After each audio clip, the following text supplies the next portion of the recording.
All right, guys, good morning. Melissa here. I am actually staying home today, which is going to be great. I am really looking forward to this. I have been super busy. Um, so let me see here. A couple things I want to talk about. So I am partnering up with a homeless organization to help those in need. And then I am also partnering with a pro-life organization with my cleaning services. So we are in a government shutdown, and we're hearing a lot of people say, I don't care about your food stamps. I don't care. I had this happen to me and I got no help at all.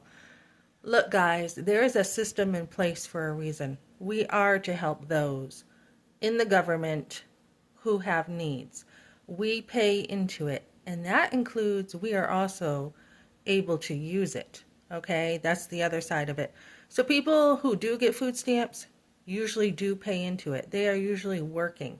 Now, I had food stamps one time out here, and it really was nothing. It really, I mean, to get food stamps, I think is much harder than to get other help.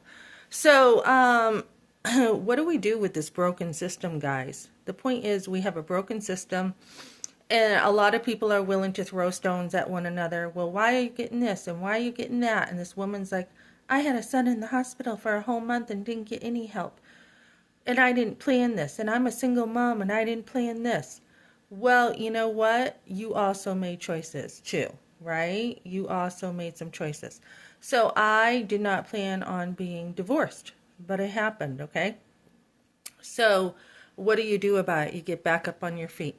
Also, when my husband had cancer, his parents didn't lift a finger. They didn't do anything. They had the money to help and everything, and they didn't do a thing. In fact, they didn't even help care for him. They didn't even do a thing. I think they visited the hospital once while I had three kids in tow going to see my husband on a regular basis while he's in the hospital with cancer, okay?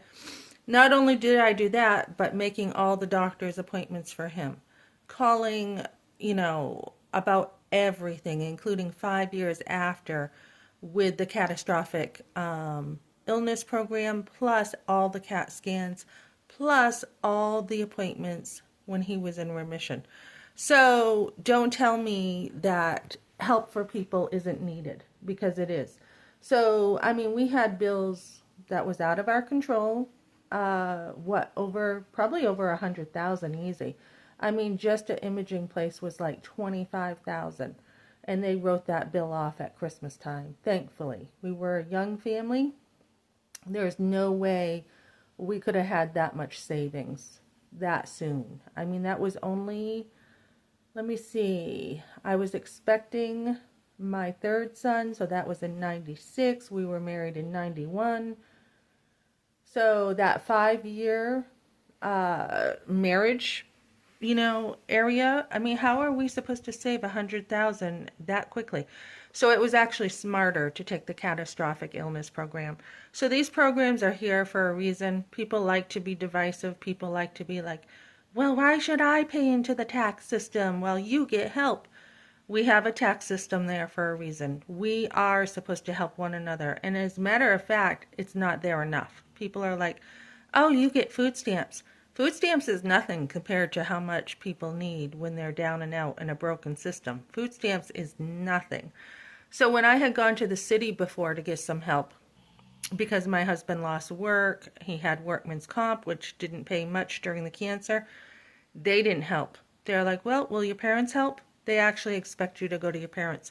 And I'm like, well, I'm married, so, I'm really not going to go to my parents. And besides, I don't really go to them. And they're like, well, we have to go to them and we have to ask them first. And I'm like, I don't really, see my parents, so, good luck with that one. So, yeah, there are reasons. And so, as I get my business going, a lot of people do their business with, let me get all the business in a really good place. I mean, I also work. That's my income. My business is more for me, my creative side, for some fun, and to help other people. So I am committing to giving 50% away after I get going a little bit more here. So it's been a year of kind of playing with everything, and I haven't really made a lot yet, but as I get going, I am moving forward. And I actually put my social impact first this week. I was on the radio talking about helping others because that is really the motive behind a lot of what I do is helping other people. So yesterday I was at a conference and we were talking about a lot of stuff of what is our why. Why do we want to have a business? Why do we want to be in a good financial place? And that's so we can help our family better and help others better. So I'll probably talk about that another time. But this video is, yes, we should have systems in place, and to bite one another and to not look at the government, who screwed people up big time during COVID. Luckily, I was able to take advantage of the COVID, stuff. I didn't really get hurt during COVID too bad. I did lose work because I got sick. I had like 72 hours lined up and I got really sick. And then, yeah, COVID, the government messed people up big time. And then they sent what? A tiny little check to help people. That was the government's fault, right? And then again, we have the government taking money every single day from us, and we want to hit the little guy. I don't think so. We need to hit the big guys. We need to hit these guys who have a lot in government funding who don't need it. And we've also, good programs have been hit. We have SCORE, which is an amazing program. They've been hit. Small businesses have been hit. No loans out right now. This is ridiculous, guys. We need to really be standing up. And if people want to stand up for food stamps, I am with them because some people do need them. They really do.